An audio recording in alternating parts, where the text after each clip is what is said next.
As a cancer survivor, have you ever wondered if fasting can actually lower your risk of having your cancer come back, or if it's even safe for you to try? Well, you're in the right place, because in this video, we're diving deep into why fasting may be a game changer for you, how to do it safely, and the easiest way to start fasting without feeling overwhelmed. Working in oncology, I often get questions about fasting from my patients who are looking for natural ways to keep cancer from making an unwelcome comeback. First of all, fasting after cancer does not have to mean starving yourself for days or doing extreme diets. It's about giving your body short breaks from digesting food so that it can focus more on healing and staying healthy. Think of it as hitting a maintenance mode button for your body, where it repairs damaged cells, reduces inflammation, and balances your hormones, all things that help to keep cancer away. You just have to find a fasting schedule that fits your lifestyle. I personally love intermittent fasting, so I recommend it to all of my patients who are able to do it safely. And I'll get into intermittent fasting more in a minute. But first, why is fasting so helpful for cancer survivors? Well, because with cancer, your body goes through a lot. Treatments like chemo and radiation, although they are life-saving, they get rid of cancer cells, but they also take a toll on your healthy cells too. So fasting can not only help your body bounce back faster from treatment, but it also helps to keep your cancer in remission. There are 4 different ways that fasting can help keep your cancer from coming back. 1, it reduces inflammation. Cancer cells love inflammation. 2, when you're fasting, your body starts to repair itself, something called autophagy. It gets rid of damaged cells and replaces them with healthier ones. So this reduces your risk of having mutations that can lead to cancer.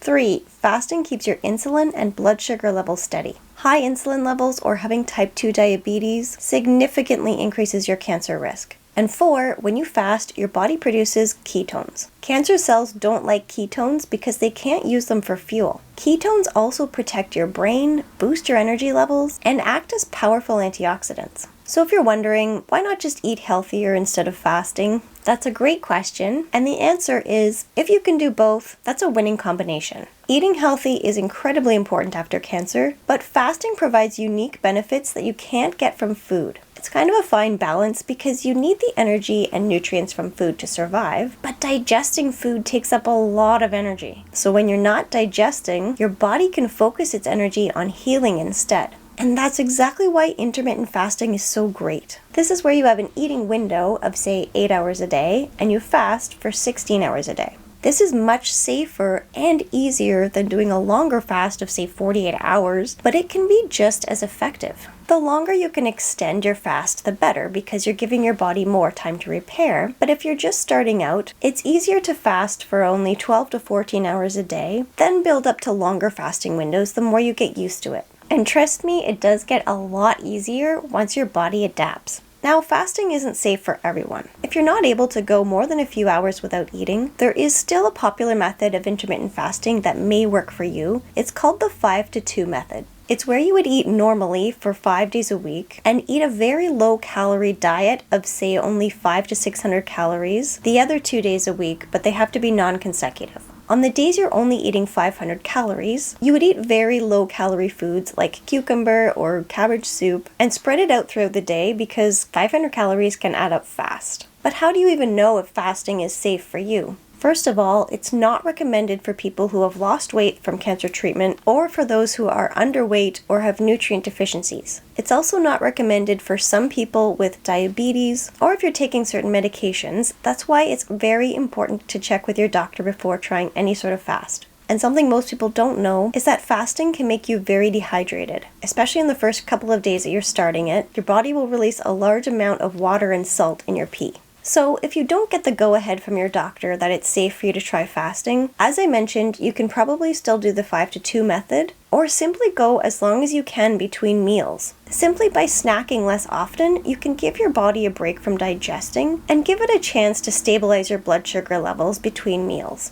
Okay, as promised, I want to go over some tips to make intermittent fasting easier, and then I'll go over the most effective way to break your fast. So let's be honest, even intermittent fasting isn't always easy, especially if you walk by a bakery or when your stomach is growling during a work meeting. So here are 4 tips that I've personally found very helpful, especially in the beginning. Number 1, hydrate. Drink a ton of water while you're fasting. And yes, you're allowed to drink black coffee or tea as well, but staying hydrated really helps to curb your hunger and keeps you energized. Some people also add a pinch of sea salt to their water. Fasting can make you lose electrolytes. So if you find you're getting brain fog, headaches, or muscle cramps when you fast, it's likely that you just need some electrolytes from salt, potassium, and magnesium. And you can get these from taking an electrolyte supplement or by adding a small amount of salt to your water, which will help your body absorb water more and prevent dehydration. Okay, tip number 2 to make fasting easier is to distract yourself. Use the time you're fasting to get all of the non-food related things you need to do so you're not sitting around thinking about food. Tip number 3, start slow. Don't jump straight into doing 16-hour fasts if it feels hard. Start with 12 to 14 hours and add 1 hour on each week until you get used to it. And by all means, if you feel weak or dizzy or sick while you're fasting, break the fast. It's better to listen to your body than push through and feel unwell. At first, it's normal to feel a little bit tired as your body adapts, but over time, fasting actually increases your energy levels by speeding up your metabolism. Great for weight loss. Tip number 4, during your eating window, make sure you eat enough protein. This will really help you to stay feeling full for longer the next day. So what's the best way to do intermittent fasting to get the most cancer-fighting benefits from it? Well, you want to break your fast properly. A lot of the health gurus online seem to have different opinions of what this should be. Some say that drinking diluted apple cider vinegar is the best way to break a fast because it stabilizes your blood sugar levels and improves digestion by stimulating stomach acid. I'd have to disagree with this one. Drinking apple cider vinegar on an empty stomach can give you an upset stomach, especially if you have acid reflux or other stomach issues. Instead, a better option is to break your fast with bone broth. Bone broth is high in collagen and glycine, which helps to heal the inner lining of your gut. Why is this important? Well, since over 70% of your immune system is in your gut, and your immune system is your main defense against cancer, it's extra important as a cancer survivor to keep your gut healthy. There's a famous health expert, Dr. Mindy Pelz, who helps people improve their gut health and balance their hormones through intermittent fasting. She claims that you can heal your gut, even a leaky gut, in only 24 hours by fasting for the day and then breaking your fast with bone broth. But she also says that if fasting isn't your thing, if you eat clean, whole foods, nothing processed, for 3 consecutive days, while sipping on bone broth throughout, you can transform your gut microbiome and strengthen your immune system. Okay, so after you break your fast with some bone broth, ideally you want to eat something high in protein and lower in carbs, because you'll notice that if you eat something carb heavy after fasting, your blood sugar will spike much faster than usual and put you in a food coma. You will get the most benefits from fasting if you pair it with a healthy diet and avoid processed foods full of sugar and refined carbs. So I'd recommend your first meal of the day to be some eggs or unsweetened Greek yogurt with low sugar fruit like berries or kiwi.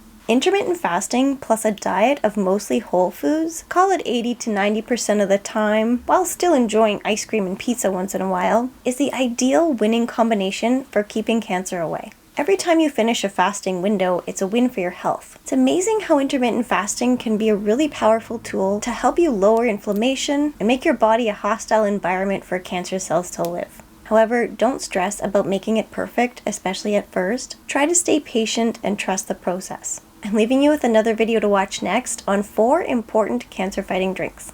Bye for now.